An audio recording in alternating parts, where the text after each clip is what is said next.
With me now in the studio is Shadow Home Secretary Chris Philp. Lovely to see you this morning, Mr Philp. I don't know if you caught it, but I just spoke to Steve Reid. We've got Sebastian Lai coming into the studio after this, the son of Jimmy Lai.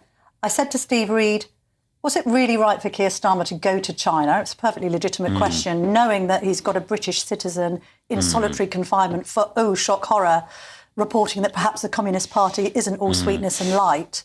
Was that trip misjudged last week? Good morning, Camilla. Yes, it was misjudged because China is an adversary. They're spying on us on a systematic basis. They're stealing our technology. Keir Starmer went over there in order to prostrate himself in front of President Xi in the hope of getting a few crumbs of economic comfort to help fix the economic mess that Keir Starmer and Rachel Reeves have created here, with job losses mounting and businesses going bust. And Keir Starmer traded our national security in exchange for those crumbs, for example, giving consent to in fact, Steve Reid himself gave consent to that super embassy just a few days ago. Just before the trip, Keir Starmer has traded our national security for a few crumbs. The timing of that embassy consent was not a coincidence, and he barely even raised the Jimmy Lai question, which was pretty shameful. Mr Reid said, well, he won't be released if there isn't a dialogue with China, which is probably a legitimate point. But you can have a dialogue without the Prime Minister having to personally go over to Beijing on metaphorical bended knee.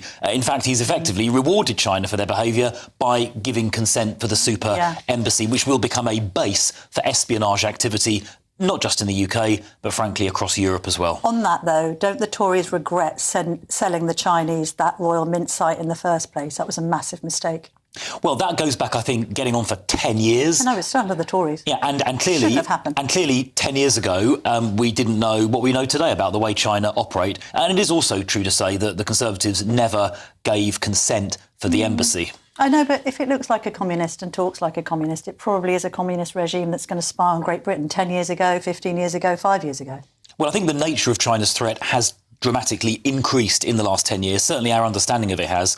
2 or 3 years ago, when I was Technology Minister, I saw China systematically trying to steal intellectual property relating to tech, so semiconductor IP, graphene, quantum computing and so on, by infiltrating universities and businesses and just directly stealing it. Now, that nature of threat, I think we've only really understood in the last 5 years or so, which is why the last government eventually took the decision to get rid of Huawei from the 5G network. If you go back 10 or 15 years, we didn't really, I think, understand fully exactly what China was up to in terms of espionage. All right. But you did understand the human rights restrictions on your own immigration policy, even back in the day, right? Now, Suella Braverman has defected to Reform, saying you can't believe the Tories when they say they'll leave the ECHR. They're lying, they just won't do it. Now, she's pointing to the kind of rump of wets in your party that won't allow Kemi Badenoch to pursue this policy if she should win power at the next general election. She probably has some evidence to base that up on the basis that you haven't honoured previous immigration pledges. You've been found wanting tens of thousands. We're going to stop the boats. You didn't. Yeah. Well, look, I think we've now got a new leader and a new approach. We thought about this new policy quite carefully, so we didn't just come out and announce it off the cuff. We got David Wolfson to do like a 200-page report on ECHR exit. We discussed it twice in Shadow Cabinet at length and decided we had to leave.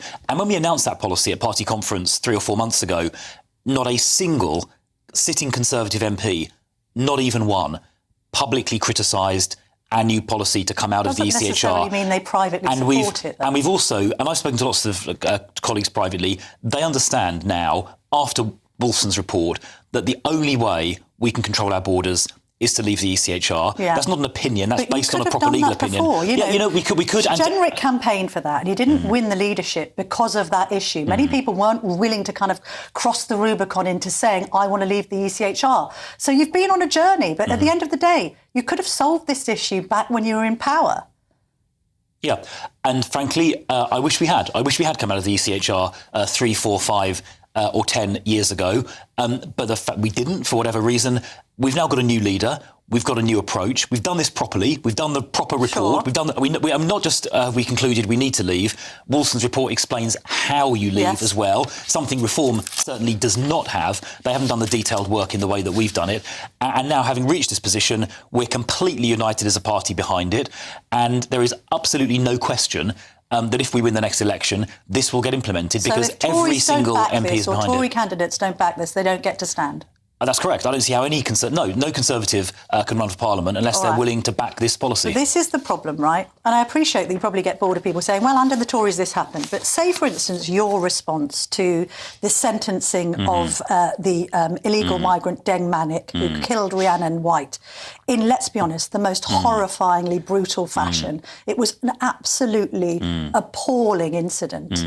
And you made the point, well, this wouldn't have happened if he hadn't arrived illegally by boat. He arrived illegally by boat in July 2024, admittedly after the general election, right?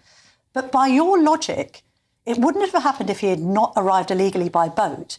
If you'd actually stopped the boats by implementing the Rwanda plan before Rishi Sunak erroneously called that early election, Rhiannon Whyte might still be alive today. Isn't that the case? Well, the point I was making in my tweet about that is that if the Rwanda scheme had gone ahead as planned, and the first flight was due to take off on July the 24th, this appalling man, this Sudanese man who stabbed Rhiannon 23 times with a screwdriver, he would have been eligible to be on that first or one of the first Rwanda flights. So the point I was making, that if Keir Starmer hadn't cancelled those Rwanda flights... I'll come on to the election in a second. Yeah. If Keir Starmer hadn't cancelled those Rwanda flights, this man, I think, could, and frankly should, have been on one of the first planes leaving here to go to Rwanda. Yes. And that this case illustrates why it was such an appalling mistake by, in fact, virtually treason, frankly, by Keir Starmer to cancel that Rwanda flight before it took off. He was able to cancel it because Rishi Sunak called an early election. Right, he bottles it. This is what happens. Rishi Sunak bottles it. He's having a hard time in the press. Everyone's saying that he's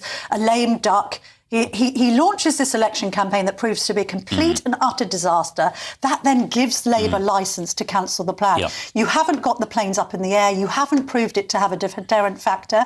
This is what differentiates what's happened in the UK with Australia. When the Liberal Party, known as the Conservatives in Australia, launched their Stop the Boats plan, they proved that it works, and then lo and behold, the Labour Party continues it. You didn't do that. So this is actually Rishi Sunak's fault. Well, I think it was a huge mistake by Rishi to call an early election. I mean, not just because the result was terrible for us, but also it meant the Rwanda scheme never started because the first flight was due to take off about 3 weeks or 4 weeks after the election. So no question at all, the timing of that election was a catastrophic error in my view.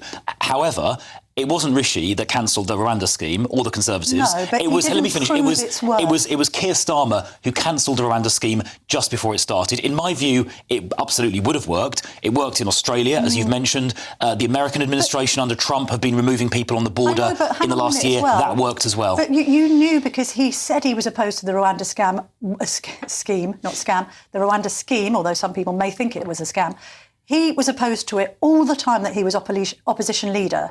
So you knew he was never going to continue with the plan. That's why Rishi Sunak's election timing was so idiotic, because of the timing before that first flight had taken off. Yeah, well, I mean, I essentially agree. The election should have been held a lot later to give time for the first Rwanda flights to leave the ground and for the deterrent effect to kick in, because obviously if you're an illegal immigrant in France and you know if you cross the channel you've got a pretty good chance of winding up in Rwanda fairly quickly, you're going to decide to not bother making the crossing. So yes, the election timing was a mistake, but it's still on Keir Starmer's shoulders that it was Starmer who cancelled that Rwanda scheme just before it was due to start. The consequence is that this awful man was able to murder Rhiannon because he might otherwise have been removed, and the numbers crossing the channel have surged since the election because there is no deterrent, as even Keir Starmer himself now admits. We're squeezed on time. Let me just ask you one more question. Can you guarantee that there won't be any more Tory defections to reform, at least of MPs? I know that's difficult to calculate as councillors are concerned, but MPs, because Farage has given this deadline of May the 7th to cross sides.